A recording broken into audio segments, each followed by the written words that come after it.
The golden shower story is it's kind of a classic journalistic ethical dilemma. On the one hand, what do you do about a news story that everybody's talking about but whose factual basis is suspect? You know, as a news organization, you can't really ignore it, but if you cover it at all, you're giving it attention without confirming it, which is kind of not what we're supposed to do in this business. People who go to journalism school or who've been in this business for a long time, we're kind of inculcated with this idea of the malice standard, right? We're not supposed to put anything out there that we know to be untrue or that we don't feel solid about. If we knowingly put something out there in the news that we are unsure of, then that's malice, right? That's the grounds for libel. That's what we're not supposed to do. That's what the law tells us affirmatively that we can't do. But that's exactly what went on with this BuzzFeed story. They actually openly said in the story, we have doubts about the veracity of this material, but we're going to put it out there anyway. And so now what does everybody do? You can't put the genie back in the bottle. Now it's a news story. It's a phenomenon that everybody's talking about.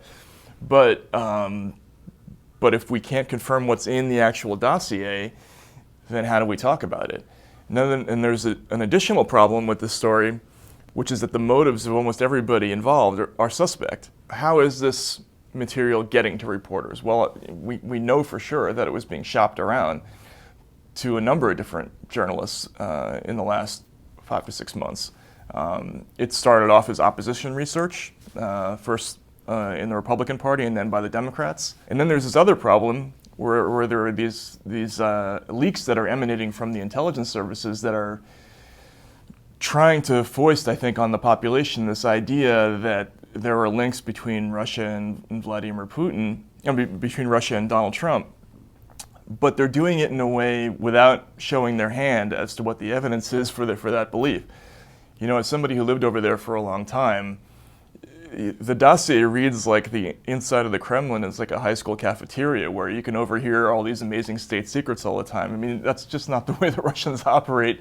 They run a much tighter ship than that in my experience. I don't remember ever hearing anybody leaking word of, you know, these conversations between Putin and his inner circle.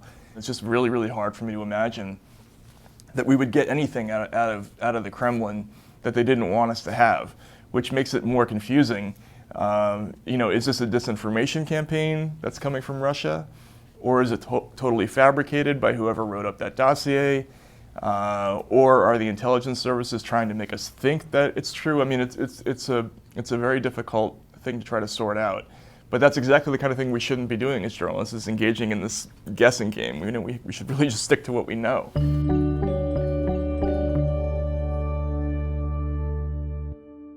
It is. It's exactly. It's like a bad parody of a Le Carre novel or something like that. Yeah.